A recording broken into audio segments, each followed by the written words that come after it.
आदिलशहाचं राज्य होतं, निजामशहांचं राज्य होतं।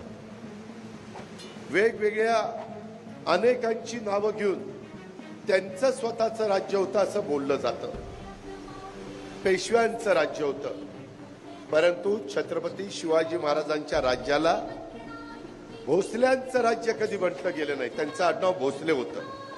भोसल्यांचं राज्य नाही, हे रयतेचं राज्य, हे रयतेचं राज्य।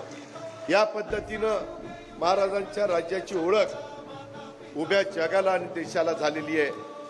आणि त्यांनी जे काही आपल्या सगळ्यांच्या समोर आदर्श निर्माण केलेला आहे, त्याच रस्त्याने आपण सगळ्यांनी पुढे वाटचाल केल्याशिवाय आपल्याला पर्याय नाही।